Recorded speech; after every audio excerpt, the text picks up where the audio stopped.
जय श्री राम प्यारे भक्तों, आइए जानते हैं कि मनुष्य योनि में मनुष्य कैसे भोग भोगता है और मनुष्य को अपने किए गए कर्मों का फल भुगतना ही पड़ता है। एक दरिद्र ब्राह्मण यात्रा करते करते किसी नगर से गुजर रहा था। बड़े बड़े महल और अटील को देखकर ब्राह्मण भिक्षा मांगने लगा, किंतु उस नगर में किसी ने भी उसे 2 मुट्ठी अन्न तक नहीं दिया।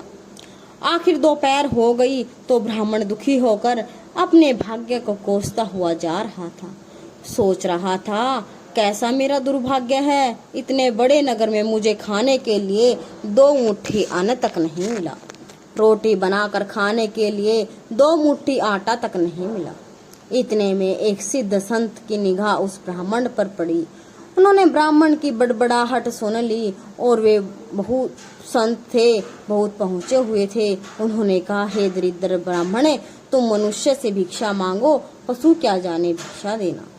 यह सुनकर ब्राह्मण दंग रह गया और कहने लगा, हे महात्मा, यह आप क्या कह रहे हैं?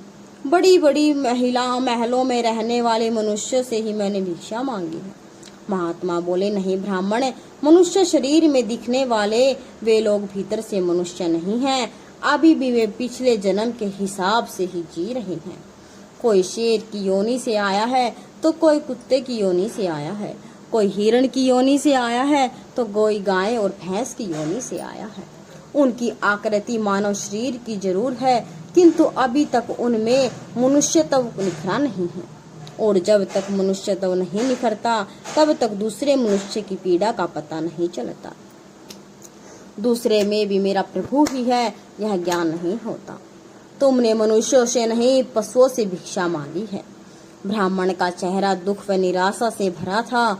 सिद्ध पुरुष तो दूर दृष्टि के धनी होते हैं। उन्होंने कहा, देख ब्राह्मण, मैं तुम्हें यह चश्मा देता हूँ, इस चश्मे को पहन कर जा और कोई भी मनुष्य दिखे उससे भिक्षा मांग, फिर देख क्या होता है। वह दरिद्र ब्राह्मण जहाँ पहले गया था वहीं पुनः गया और योग सिद्ध कला वाला चश्मा पहनकर गौर से देखा। ओह, वाकई कोई कुत्ता है, कोई बिल्ली है, कोई भगेरा है। आकृति तो मनुष्य की है, लेकिन संस्कार पशुओं के हैं। मनुष्य होने पर भी मनुष्यत्व के संस्कार नहीं है। घूमते घूमते वह ब्राह्मण थोड़ा सा आगे गया तो देखा कि एक मोची जूते सील रहा है। ब्राह्मण ने उसे गौर से देखा तो उसमें मनुष्यत्व का निखार पाया। ब्राह्मण ने उसके पास जाकर कहा, भाई तेरा धंधा तो बहुत हल्का है और मैं हूँ ब्राह्मण, रीति रिवाज एवं कर्मकांड को बड़ी चुस्ती से पालता हूँ। मुझे बड़ी भूख लगी है, इसलिए मैं तुझसे मांगता हूँ, क्योंकि मुझे तुझ में मनुष्यत्व दिख रहा है।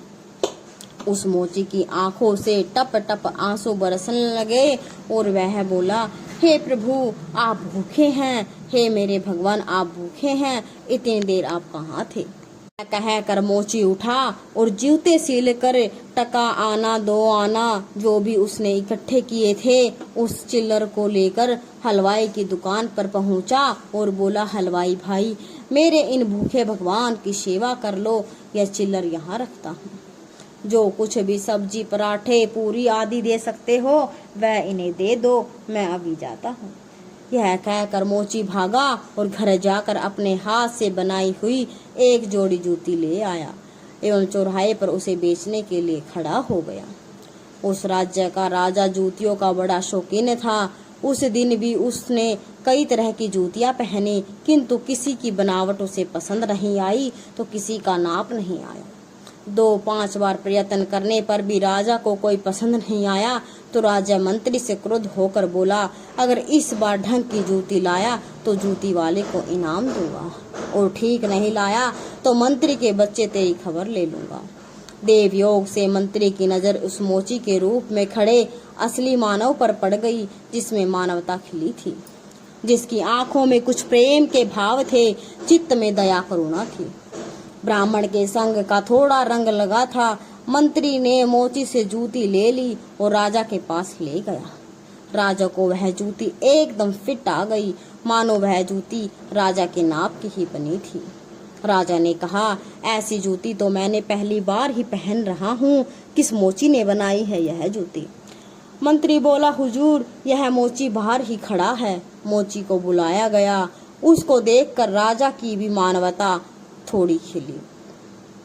राजा ने कहा, जूती के तो 5 रुपए होते हैं, किंतु यह 5 रुपयों वाली नहीं, 500 रुपयों वाली जूती है।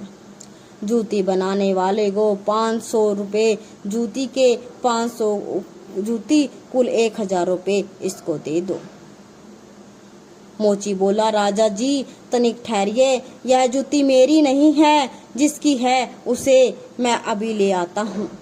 मोची जाकर विनय पूर्वक उस ब्राह्मण को राजा के पास ले आया और राजा से बोला, राजा जी यह जूती इन्हीं की है। राजा को आश्चर्य हुआ और वह बोला, यह तो ब्राह्मण है, इसकी जूती कैसे हुई? राजा ने ब्राह्मण से पूछा कि ब्राह्मण ने कहा, मैं तो ब्राह्मण हूँ, यात्रा करने निकला हूँ। राजा, मोची जूती तो तुम बेच रहे थे, इस ब्राह्मण ने जूती कब खरीदी और बेची? मोची ने कहा, राजन मेरे मन में ही संकल्प कर लिया था कि जूती की जो रकम आएगी वह इन ब्राह्मण देव की होगी। जब रकम इनकी है तो मैं इन रुपयों को कैसे ले सकता हूँ, इसलिए मैं इन्हें ले आया हूँ। न जाने किसी जन्म में मैंने दाम करने का संकल्प किया होगा और मुकर गया होगा, तभी तो यह मोची का चोला मिला है। अब भी यदि मुकर जाऊं तो न जाने कैसी मेरी दुर्गति होगी। इसलिए राजन ये रुपए मेरे नहीं हुए, मेरे मन में आ गया था कि मैं इस जूती की रकम इनके लिए रख दूंगा। फिर 5 रुपए मिलते तो भी इनके होते और 1000 रुपए मिले हैं, फिर 5 रुपए मिलते तो भी इनके होते और 1000 रुपए मिल रहे हैं तो भी इनके ही हैं। हो सकता है मेरा मन बेईमान हो जाता, इसलिए मैंने रुपयों को नहीं छुआ और असली अधिकारी को ले आया।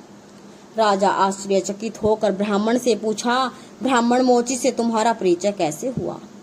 ब्राह्मण ने सारी आपबीती सुनाते हुए शुद्ध सिद्ध पुरुष के चश्मे वाली बात बताई और कहा कि राजन, आपके राज्य में पशुओं के दर्शन तो बहुत हुए, लेकिन मनुष्यत्व का अंश इस मोची भाई में ही नजर आया। राजा ने कौतूहलवश कहा, लाओ यह चश्मा जरा हम भी देखें। राजा ने चश्मा लगा कर देखा तो दरबारियों में उसे भी कोई शियार दिखा, तो कोई हिरण, कोई बंदर दिखा और कोई रीछ। राजा दंग रह गया कि यह तो पशुओं का दरबार भरा पड़ा है। उसे हुआ कि ये सब पशु हैं तो मैं कौन हूँ। उसने आईना मंगवाया एवं उसमें अपना चेहरा देखा तो वो शेर था। उसके आश्चर्य की सीमा न रही। ये सारे जंगल के प्राणी और मैं जंगल का राजा शेर, यहाँ भी इनका राजा बना बैठा हूँ। राजा ने कहा, हे ब्राह्मण देव, योगी महाराज का यह चश्मा तो बड़ा गजब का है, वे योगी महाराज कहाँ हैं? ब्राह्मण ने बोला, वे तो कहीं चले गए। ऐसे महापुरुष कभी कभी ही और बड़ी कठिनाई से मिलते हैं। श्रद्धावान ही ऐसे महापुरुषों से लाभ उठा पाते हैं। बाकी तो जो मनुष्य के चोले में पशु के समान है, वे महापुरुष के निकट रहकर भी अपनी पशुता नहीं छोड़ पाते। फिर ब्राह्मण ने कहा, हे राजन, अब तो बिना चश्मे के भी मनुष्यत्व को परखा जा सकता है। व्यक्ति के व्यवहार को देखकर ही पता चल जाता है कि वह किस योनि से आया है। एक मेहनत करे और दूसरा उस पर हक जताए तो समझ लो कि वह सर्प योनि से आया है। क्योंकि बिल खोदने की मेहनत तो चूहा करता है, लेकिन सांप उसको मारकर बिल पर अपना अधिकार जमा लेता है। अब इस चश्मे के बिना भी विवेक का चश्मा काम कर सकता है और दूसरे को देखे उसकी अपेक्षा स्वयं को ही देखे कि हम सर्प योनि से आए हैं या फिर शेर की योनि से आए हैं, या सचमुच में हमें मनुष्यता खिली है। यदि पशुता बाकी है तो वह भी मनुष्यता में बदल सकती है। कैसे? गोस्वामी तुलसीदास जी ने कहा है, बिगड़ी जन्म अनेक की, सुधरे अबो राजू, तुलसी होई राम को, राम भजी तजी को समाजू। कुसंस्कारों को छोड़ दे, बस अपने कुसंस्कार आप निकालेंगे तो ही निकलेंगे। अपने भीतर छिपे हुए पशु तत्व को आप ही निकालेंगे तो निकलेगा। यह भी तब संभव होगा जब आप अपने समय की कीमत को समझेंगे। मनुष्य तब आए तो एक एक पल को सार्थक किए बिना आप चुप नहीं बैठेंगे। पशु अपना समय ऐसे ही गवाता है। पशुत्व के संस्कार पड़े रहेंगे तो आपका समय बिगड़ेगा। अतः पशुत्व के संस्कारों को आप बाहर करके निकालिए और मनुष्यत्व के संस्कारों को उभारिए। फिर सिद्ध पुरुष का चश्मा नहीं, अपने विवेक का चश्मा ही कार्य करेगा और इस विवेक के चश्मे को पाने की युक्ति मिलती है हरि नाम संकीर्तन यानी सत्य और संग और सत्संग से। तो हे आत्मजनों, मानवता से जो पूर्ण हो वही मनुष्य कहलाता है। बिन मानवता के मानव भी पशु तुल्य रह जाते हैं। इसलिए आप जो भी कमा रहे हैं उसमें से कम 2% दान करते रहें तो सेवा आपको सही लगे उसमें। जो सेवा आपको सही लगे, जो कार्य आपको अच्छा लगे उसमें अपना दान करते रहिए और अपना धर्म निभाते रहिए। जय सिया राम, जय श्री कृष्ण।